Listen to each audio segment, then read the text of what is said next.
ಸ್ವಾಭಿಮಾನಿ ನ್ಯೂಸ್ಗೆ ಸ್ವಾಗತ. ಇಂದಿನ ಪ್ರಮುಖ ಸುದ್ದಿಗಳು. ಇವರ ಹೆಸರು ಸುಭಾಷ್ ಕೌತಳ್ಳಿ.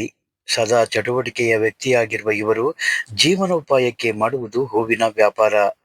ಬೆಳಗ್ಗೆ 7 ಗಂಟೆಯಿಂದಲೇ ಹೂವಿನ ವ್ಯಾಪಾರದಲ್ಲಿ ತೊಡಗಿರುವ ಇವರು ಮಧ್ಯಾಹ್ನದ ಬಿಡುವಿನ ವೇಳೆಯಲ್ಲಿ ಸಾಗರದ ವಿವಿಧ ಭಾಗಗಳಲ್ಲಿ ತಮ್ಮ ಸ್ನೇಹಿತರೊಡಗೂಡಿ ಗಿಡ ನೆಡುವ, ಅದನ್ನು ಪೋಷಿಸುವ ಕಾಯಕ ಮಾಡುತ್ತಾರೆ. ಈಗಾಗಲೇ ಇವರು ನೆಟ್ಟಿರುವ ಅನೇಕ ಗಿಡಗಳು ಮರಗಳಾಗಿ ಹೂವು ಹಣ್ಣುಗಳನ್ನು ನೀಡುತ್ತಿದ್ದು ಪ್ರಾಣಿ ಪಕ್ಷಿಗಳಿಗೆ ಆಸರೆಯಾಗಿದೆ. ಅಲ್ಲದೆ ದಣಿವಾರಿಸಿಕೊಳ್ಳುವವರಿಗೆ ನೆರಳನ್ನು ನೀಡುತ್ತಿವೆ. ಯಾವುದೇ ಫಲಾಪೇಕ್ಷೆ ಇಲ್ಲದೆ ಮಾಡುವ ಇವರ ಕೆಲಸವನ್ನು ಗುರುತಿಸಿರುವ ಸಂಘ ಸಂಸ್ಥೆಗಳು ಇವರನ್ನು ಗೌರವಿಸಿವೆ. ಕಳೆದ 2 ವರ್ಷಗಳಿಂದ ಸಾಗರ ನಗರದ ವಿಜಯನಗರದಲ್ಲಿ ನಗರಸಭೆಯ ಸಹಕಾರದೊಂದಿಗೆ ನೇತಾಜಿ ಸುಭಾಷ್ ಚಂದ್ರ ಬೋಸ್ ಯುವ ಟ್ರಸ್ಟ್ ಹಾಗೂ ಯೋಧ ನಮನ ಬಳಗದೊಂದಿಗೆ ಸೇರಿ ಉದ್ಯಾನವನ ನಿರ್ವಹಣೆ ಕೆಲಸ ಮಾಡುತ್ತಿದ್ದಾರೆ. ಸ್ವಾಭಿಮಾನಿ ನ್ಯೂಸ್ ಅಚಾನಕ್ ಆಗಿ ಆ ಭಾಗದಲ್ಲಿ ಕಂಡ ಇವರ ಕೆಲಸ ಗುರುತಿಸಿದ್ದು ಹೀಗೆ.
ನಮ್ಮ ಸಂಘದವ್ರು ಮಾತ್ರ ನೇತಾಜಿ ಸುಭಾಷ್ ಚಂದ್ರ ಬೋಸ್ ಯುವ ಟ್ರಸ್ಟ್ ಹಾಗೂ ಯೋಧ ನಮನ ಬಳಗ ಅಂತ ಮಾಜಿ ಸೈನಿಕರು ಮತ್ತು ಹಾಲಿ ಸೈನಿಕರ ಒಂದು ಟೀಮ್.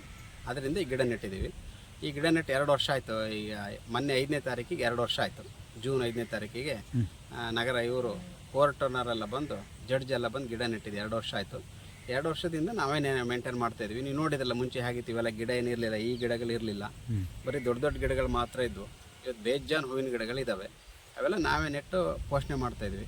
ನಗರಸಭೆಯವರು ನಮಗೆ ಹೆಲ್ಪ್ ಮಾಡ್ತಾರೆ, ನಾಗಪ್ಪಣ್ಣವ್ರು ಹೆಲ್ಪ್ ಮಾಡ್ತಾರೆ. ಒಂದು ಹಾಫ್ ಡೇ ಒಬ್ಬರು ಜನ ಕೊಡ್ತಾರೆ ನಮಗೆ. ಒಂದು ಜನನ ಇಲ್ಲಿ ಹಾಕಿದ್ದಾರೆ. ಅವನಿಗೆ ಎಲ್ಲಿ ಯಾರು ಜನ ಬಂದಿಲ್ಲ ಅಂದರೆ ಬೇರೆ ಕಡೆ ಕರೆಸ್ತಾರೆ, ಬಾಕಿ ಟೈಮ್ ಇಲ್ಲೇ ಬಿಡ್ತಾರೆ. ನೀರಿನ ವ್ಯವಸ್ಥೆ ಎಲ್ಲ ನಾವೇ ಮಾಡ್ಕೊಂಡಿದ್ವಿ. ಹಳೆಯ ಮೇಯ್ನ್ ಪೈಪ್ಗಳು ನಗರಸಭೆದೇ ಇತ್ತು. ಈ ಪೀಸ್ ಪೈಪ್ಗಳು ನಾವು ಹಾಕೊಂಡಿದ್ವಿ. ಒಂದು 15-20 ಸಾವಿರ ರೂಪಾಯಿ ನಾವು ಕೈಯಿಂದ ಹಾಕ್ಕೊಂಡಿದ್ವಿ. ಆಮೇಲೆ ಗಿಡ ತಂದಿದ್ವಿ, 100 ರೂಪಾಯಿ ಒಂದು ಗಿಡ, ಒಂದು 100 ಗಿಡ ತಂದಿದ್ವಿ. ಮತ್ತು ನಗರಸಭೆಯವರು ಆಮೇಲೆ ಸ್ವಲ್ಪ ಗಿಡ ತಂದಿಟ್ಟಿದ್ದಾರೆ. ನಾವು ಲೋಕಲ್ ದಾಸಾಳ ಗಿಡಕ್ಕೆ ಸ್ವಲ್ಪ ಒತ್ತು ಕೊಟ್ಟಿದ್ದೀವಿ. ಯಾಕೆಂದರೆ ಅವು ಆರೋಗ್ಯಕ್ಕೆ ಒಳ್ಳೆಯದಾಗುತ್ತೆ. ಅದರಲ್ಲಿ ದೋಸೆ ಮಾಡಿ ತಿನ್ಬೋದು. ಆಯುರ್ವೇದಿಕ್ಕಿನ ಔಷಧಿಗಳೆಲ್ಲ ಇರುತ್ತೆ ಆ ಗಿಡದಲ್ಲಿ. ಹಾಗಾಗಿ ಅದನ್ನು ನೆಟ್ಟಿದ್ದೀವಿ. ಈ ಹೋದ ವರ್ಷನೂ ಗೊಬ್ಬರ ಹಾಕಿದ್ವಿ, ಅಂದರೆ ಕಡಿಮೆ ಹಾಕಿದ್ವಿ. ಆ ವರ್ಷನೇ ನೆಟ್ ಗಿಡ ಆಗಿರೋದ್ರಿಂದ 2 ಟೈಮ್ ಹಾಕೋಕ್ಕಾಗಿಲ್ಲ. ಇವತ್ತೊಂದು 3 ಟೈಮ್, ಈ ವರ್ಷ ಒಂದು 3 ಟೈಮ್ ಗೊಬ್ಬರ ಹಾಕಬೇಕಾಗತ್ತೆ. ಒಂದು 3 ಟೈಮ್ ಕಳೆನಾಶಕ ಹೊಡಿಬೇಕಾಗುತ್ತೆ. ಅದ್ರ ಬುಡದ ಸುತ್ತ ಹೊಡ್ಕೋಬೇಕಾಗುತ್ತೆ. ಅದನ್ನು ಫಸ್ಟ್ ಗೊಬ್ಬರ ಹಾಕ್ತಾಯಿದ್ದೀವಿ. ಈಗ ಇದು 2ನೇ ಗೊಬ್ಬರ ಆಗಬೇಕಾಗಿತ್ತು. ಮಳೆ ಕಡಿಮೆ ಲೇಟ್ ಆಗಿರೋದ್ರಿಂದ ಇದು ಫಸ್ಟ್ ಗೊಬ್ಬರ ಹಾಕ್ತಾಯಿದ್ದೀವಿ ಸರ್. ಈ ಭಾಗದ ಜನರಿಗೆ ಕೈ ಮುಗಿದು ಕೇಳೋದು ಒಂದೇ, ಹೂವನ್ನು ಕಿತ್ಕೊಂಡೋಗಿ ಅದರ ಹೆರೆಯನ್ನು ಮುರಿಬಾಡಿ ಅಂತ ಅಷ್ಟೇ. ಈ ಹೂ ಕಿತ್ಕೊಂಡೋಗಿ ನಮಗೇನು ಬೇಜಾರಿಲ್ಲ, ಬಟ್ ಹೆರೆಗಳನ್ನು ಮುರಿದು ಹೂ ಕೊಯ್ಯೋದಿದೆಯಲ್ಲ, ಅದು ನಮಗೆ ಭಾಳ ಮನಸ್ಸಿಗೆ ನೋವಾಗುತ್ತೆ. ಮತ್ತು ಇಲ್ಲಿ ಹಂದಿ ನಾಯಿ ಏನಾರು ಬಂದಾಗ ನಾವು ಎನಿ ಟೈಮ್ ಏನು ಕಾಯೋಕ್ಕಾಗಲ್ಲ. ಹಂದಿ ನಾಯಿ ಬಂದು ಪೈಪ್ ಕಚ್ಚುವಾಗ ಅದಕ್ಕೆ ಹೆದರಿಸಿ ನಮಗೊಂದು ಫೋನ್ ಮಾಡಬೇಕು, ಇಲ್ಲ ನಗರಸಭೆ ಆಯುಕ್ತರಿಗಾರು ಫೋನ್ ಮಾಡಿದ್ರೆ ಇಮಿಡಿಯೇಟ್ ಆ್ಯಕ್ಷನ್ ತಗೊಳ್ತಾರೆ. ಈ ಸ್ಥಳೀಯರು ಆ ರೀತಿ ಮಾಡಬೇಕು. ಮುಂಚೆ ಹೋದ ವರ್ಷ ಎಲ್ಲ ಇದಕ್ಕೆ ಹಂದಿ ಕಾಟ ಭಾಳ ಇತ್ತು. ನಮ್ಮ ಮದನ್ ಸರ್ ಅವರಿಗೆ ರೈಟಿಂಗ್ಸಲ್ಲೂ ಕೊಟ್ಟೆ, ಅವರಿಗೂ ಫೋನ್ ಮಾಡಿ ಹೇಳಿದೆ. ಅವ್ರು ಹೇಳ್ದಲ್ಲಿಂದ ಹಂದಿ ಇವತ್ತಿಗೂ ನಮ್ಮ ಪ್ಲಾಟ್ ಒಳಗೆ ಕಾಲಿಟ್ಟಿಲ್ಲ. ಭಾಳ ಚೆನ್ನಾಗಿ ಇಲ್ಲ ಹಂದಿ ಬಂದ್ಬಿಟ್ಟು ಇದನ್ನೆಲ್ಲ ಬೀಳ್ಸಾಕ್ಬಿಡ ಸರ್, 2 ದಿನ ಬಂದರೆ ಸಾಕು. ಅದು ಈಗ ನಮಗೆ 5 ವರ್ಷಗಳ ಕಾಲ ನಾವು ನಗರಸಭೆಗೆ ರೈಟಿಂಗ್ಸಲ್ಲಿ ಕೇಳಿದ್ದೀವಿ. ನಮಗೆ ಈಗಾಗಲೇ 2 ವರ್ಷ ಆಯಿತು. ಈ ವರ್ಷಕ್ಕೆ 2 ವರ್ಷ ಆಯಿತು. ಇನ್ನು 3 ವರ್ಷ ಅವಕಾಶ ಇದೆ. 3 ವರ್ಷದ ತನಕ ಇದನ್ನ ಏನು ಮಾಡಬೇಕು ನಮ್ಮ ತಲೆಯಲ್ಲಿ ಒಂದು ಕಲ್ಪನೆ ಇದೆ. ಆ ಕಲ್ಪನೆ ಪ್ರಕಾರ ನಾವು ಮಾಡ್ತೀವಿ. ಆ 5 ವರ್ಷ ನಂತರ ಈ ಭಾಗದ ಜನಗಳು, ಇಲ್ಲಿರೋ ಸಂಘ ಸಂಸ್ಥೆಗಳು ಇದನ್ನು ನಡೆಸಿ ಉಳಿಸಿ ಬೆಳೆಸಿ ತಗೊಂಡು ಹೋಗೋ ಅವಶ್ಯಕತೆ ಮತ್ತು ಅನಿವಾರ್ಯ ಅವರಿಗೂ ಇದೆ. ಯಾಕೆಂದರೆ ಈಗ ಬರ್ತಾ ಗಾಳಿ ಇಲ್ಲ, ಎಲ್ಲ ಕಡೆ ಮರ ಕಟ್ಟು ಮಾಡೋದು. ಈ ಮನೆ ಬಾಗಿಲಾಗ ಗಿಡ ನೆಡಕ್ಕೆ ಹೋದ್ರೆ ಕಸ ಗುಡ್ಸೋಕ್ಕಾಗಲ್ಲ, ನಮ್ಮ ಮನೆಯವ್ರಿಗೆ ಮರ್ಯಾಗ ನೆಡಬೇಡ ಅಂತ ಹೇಳೋ ಜನನೂ ಇದ್ದಾರೆ. ಈಗ ಆಕ್ಸಿಜನ್ ಬೇಕಲ್ಲ ನಮಗೆ. ಅದಕ್ಕೆ ಈ ಜನಗಳು ಇದನ್ನು ಉಳಿಸಿ ಬೆಳೆಸಿ ತಗೊಂಡು ಹೋಗ್ಬೇಕಾಗುತ್ತೆ ಸರ್.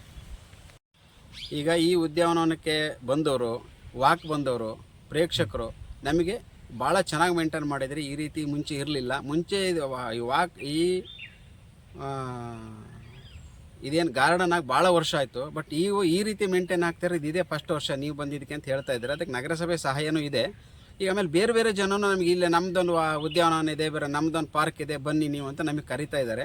ಆ ರೀತಿ ಒಳ್ಳೆ ಸುರಕ್ಷಿತವಾದ ಸ್ಥಳ, ಎಲ್ಲ ಕಡೆ ಜನ ಬರದೇ ಇದ್ದಂಗೆ ಇದ್ದು ಆ ಸುತ್ತಮುತ್ತ ಜನ ಸಪೋರ್ಟ್ ಮಾಡಿದರೆ ನಮ್ಮ ಬಳಗ ನೇತಾಜಿ ಸುಭಾಷ್ ಚಂದ್ರ ಬೋಸ್ ಯುವ ಟ್ರಸ್ಟ್ ಹಾಗೂ ಯೋಧ ನಮನ ಬಳಗ ಅಂತ ಮಾಜಿ ಮತ್ತು ಹಾಲಿ ಸೈನಿಕರು ನಾವು ರೆಡಿ ಇದ್ದೀವಿ. ಅಂಥದ್ದೆಲ್ಲ ಇರಿದ್ರೆ ಹೇಳಿ, ತೊಂದರೆ ಇಲ್ಲ. ಇನ್ನು 1 ವರ್ಷ ನಮಗೆ ಕಷ್ಟ ಆಗುತ್ತೆ. ಯಾಕಂದರೆ ಇದು ಇನ್ನೊಂದು ವರ್ಷ ಮೇಂಟೈನ್ ಮಾಡಬೇಕಾಗುತ್ತೆ. ಇದಕ್ಕೆ ನೀರು ಗೊಬ್ಬರ ಇನ್ನೊಂದು ವರ್ಷ ಬೇಕಾಗುತ್ತೆ. ನೆಕ್ಸ್ಟ್ ಇಯರ್ ಮಾಡ್ತೀವಿ ಸರ್.